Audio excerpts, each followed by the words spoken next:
headmistress that I know, and she was an English teacher back in the day at Accra Academy. She's been suspended for being innovative. Number one, with the approval and the support of the parents whose children are in the school at West Africa Secondary School. How does this sound to you? Johnny, as a union leader, I also was taken aback. I've known Dr. Shine very committed to task. Anything that you want her to do, she's readily willing and committed to do it to ensure that a result is achieved. And so this news hit us all yesterday, but I believe that the truth will come out. Johnny, you continuously talk about the resources on our various campuses, especially we have resource deficits in all facets. I talk about infrastructure. I talk about resource in terms of food, in terms of accommodation, classroom, and even the classrooms, desks or chairs, tables, you'll be saddened. And sometimes if you have a good person like Dr. Shine, who is putting all shoulders to the wheel to ensure that the children committed under her care receive optimum and quality education, this is the payback. I think that as a union, we will surely have some, I would say, some form of reaction to it. On a fact-finding mission, I myself, together with the local chair of NAV, were with her yesterday. Right. And we listened to her, and we realized that, well, she hasn't been treated fairly. One, Johnny, it's a fact that we run a two system. Right. That's boarding system for females. Mm-hmm. Within the boarding system, we have about almost 700 students. Okay. Females, all females, Form 1, Form 2, Form 3. And within the day system, we have almost about 2,000 over students. And then we have a system where if we need something, parents rally together, put their resources together, and they resource the school, and then ensure that whatever is needed for their world's education right. is not compromised.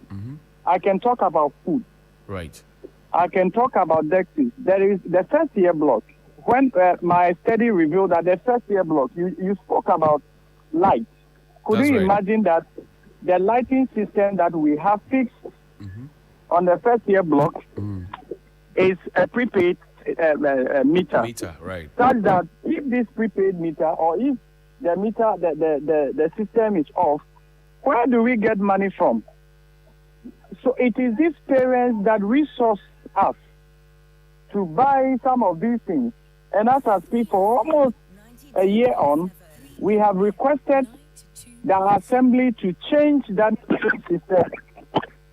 We can Sorry about that. Oh, yeah. We could have a system that runs our lighting, that we can have light to teach our students, because now we are getting into a STEM system where projectors and the use of electronic gadgetry are needed. 2, food. We have girls in their prime, teenagers, who by nature they eat a lot. Look, we can ask for supplies. It will take a month, 2, 3, for food to come. For food, Wow. Please, Johnny, I'm not talking about anything. Food. It will take another. I don't know if we cannot do. Johnny, please, I'm appealing. No, if we cannot do these so-called free SHS, certain components, if we cannot realign to ensure that we do it well, let us stop. You can't keep people so then hungry. See, some of them come looking for SHS just to go home, taste soup. Okay? Taste soup. So if you have parents who say that, look, we can help by supplying you rice, by supplying you money, resource, tomatoes, those things to prepare meal for the children, I'm not sure it's a crime. Again, examination.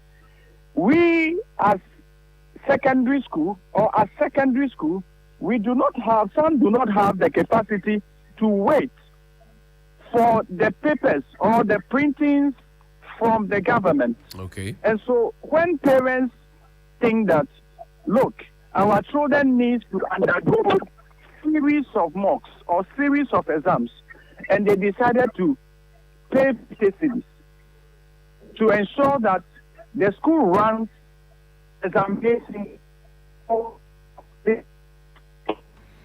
I'm not sure it's a crime. So if you are interdicting someone for taking these 50 cedis or a so-called 300 cedis for a boarding system, which we use for mosquito nets, please, Johnny and the people in the studio, I'm not sure if you have a son or daughter who is living in a boarding house, that mosquitoes, you can go there and see, as a teacher, sometimes you get to class and the students from the boarding houses or the boarding house are sleeping in class. When you ask them, say, man to me, oh, say mosquitoes, say, some funny things. And the parents thought that, okay, we're going to give you or support. They themselves sometimes even buy the mosquito nets and all the things we need. They themselves, please, let me repeat it. Parents themselves sometimes buy them and bring. When we use our carpenters to fix the dormitories or to fix the things, such a person who is interdicting someone trying to ensure a system will not have his or his children, or these people who are interdicting, they will not have their children, or they don't have their children in our system, where when the food they go to eat, Sebita Fletcher will not be given to their wards. Where the people sleep, they will not want their children to sleep there. But you have a certain person who is doing the best in her capacity or his capacity to ensure our children are safe and sound to learn. You are interdicting. We are not happy. Do you think, Adinkrah, do you think that the system is doing these things to shut you and others who may want to speak about the stark reality in the schools, and also to cover up the inconsistency and incompetence? I ask this because of the not so long ago situation that happened at Fijai Secondary School, and then what is happening in your school as well. It's an intimidation, a ploy to sort of shut the other heads down, such that they cannot speak. Johnny Hughes, if you and your team could sincerely, some of the heads are oftenly, if not daily, intimidated, if not persecuted, such that any action you take, behind the scenes, you are warned, including even the teachers. Okay? And so in that desire to see our children better, some of the heads take actions that implicate themselves.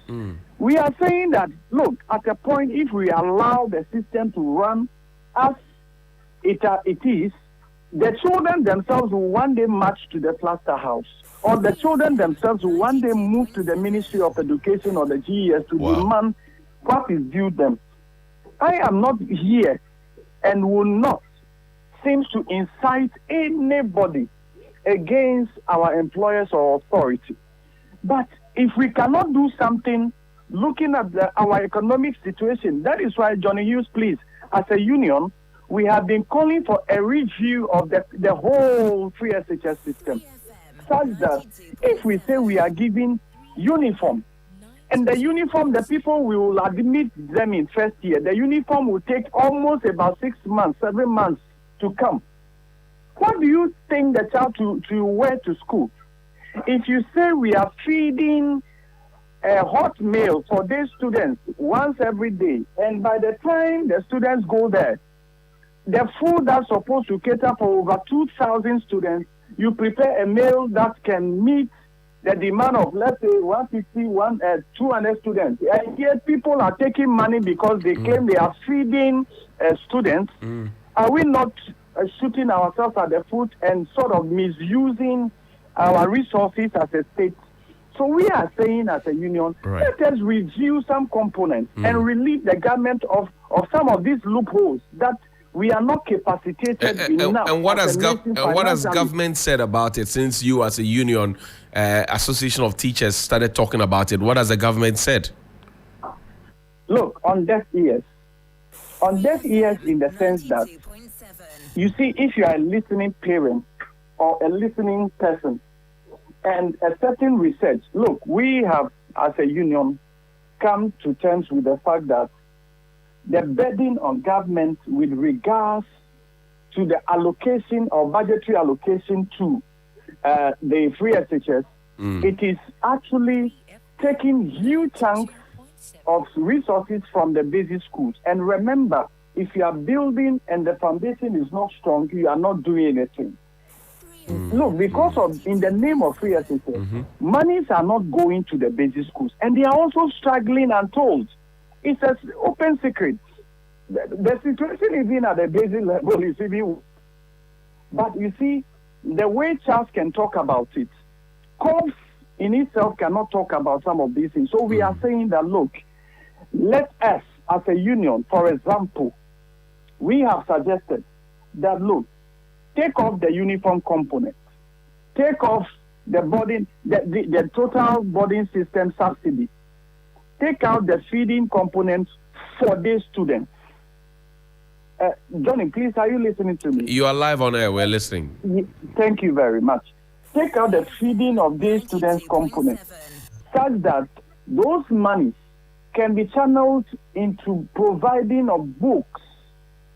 Lord, books, you are aware that even when we change, as at the time we change our curriculum at the basic level, almost 4 years, getting to 5, we have not had textbooks. And it's a fact. You can provide a textbook for a class of 70 and you are sending 16, 20, 25. That is not sensible. That is not reasonable. So we as a union have been drumming, saying all these things.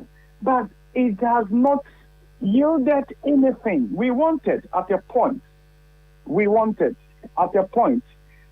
Johnny, look, I will not preempt this one. Right. I think I will keep it. Okay. All right. Adinkrah, I haven't sought permission to let this out. I hear you.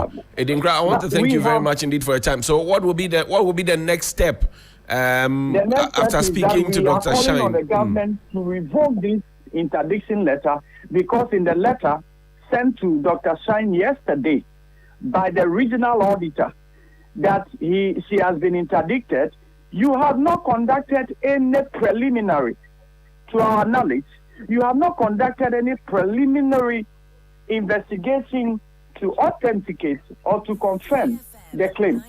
And you are interdicting the person. On which grounds? And so, of course, we understand that interdiction connotes that you are stepping aside for investigation. But we are in this country. You interdict people, we will talk. You bring them back. What happens is that you are creating public displeasure towards the personality or the person in question. So please bring back the person. Let us conduct our investigation where necessary. If she is guiltless of the offenses, you bring her back. If she is guilty too, you take her through the processes. And so our appeal is that this interdiction is null and void. Let us do things right. We do not conclude before starting the process. And so we are appealing to GES and the ministry to relook at this interdiction, so-called.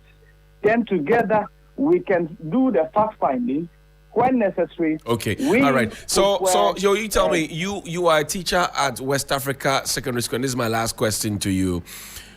What is the mood in the school now among the teaching staff, non-teaching staff, and also the students particularly? I mean, because all of what Dr. Ofori was doing with the PTA was in the interest of the students. So there are 3 layers of groupings at WASS now. What's their mood? Yes, please. It's a sad news for us yesterday, seeing Madam, our headmistress's face on almost all the traditional media and, of course, social media platforms. It's a sudden, really, really sudden. The students, some of the parents will call, oh, Miss Adinkrah, this is what we've heard. Is it true? Then you don't know what to say. And because we do not know what investigation went into this interdiction, we do not know. All we know is that we are doing the best we can as management, as staff, as students to ensure we improve upon our academic performance and other performances. Right. In fact, the teachers are sad. Okay. The headmistress, I looked at her yesterday, she was happy and healed. But we are all human beings. We are all human beings. It has gotten to her because the way I used to see her lively, yes, she was lively, but I saw that, I mean, she's still heat-heated, but we pray with her to keep her. The students are like, they are taken aback. You know, some of them didn't hear because they don't bring phones. Some of them don't bring phones. I'm using the word cautiously. So they may not be aware, but they got home this morning. One of them called and said, sir, are we going to school? I said, oh, what do you mean? We are going to school. They say they have interdicted our madam. What are we going to do as students? I said, no, come to school. Come to school. And so some of the teachers yesterday some of them were theory. And I said, oh, someone who has contributed to this educational sector for many, many years, over 40 years. Okay. Chris, he's going on retirement next year. I want to thank you very much. Chris, I want to thank you. Such a thing will be the reward is such. Thank you, Chris. I want to thank you very much. Grateful. Christian Adinkrah is the chairman of the Madina Denta Bokobi Nat District. Africa is rich, we are not poor. And yesterday, William said something. When we come here, we talk. We are not asking for too much. We're just asking you to think.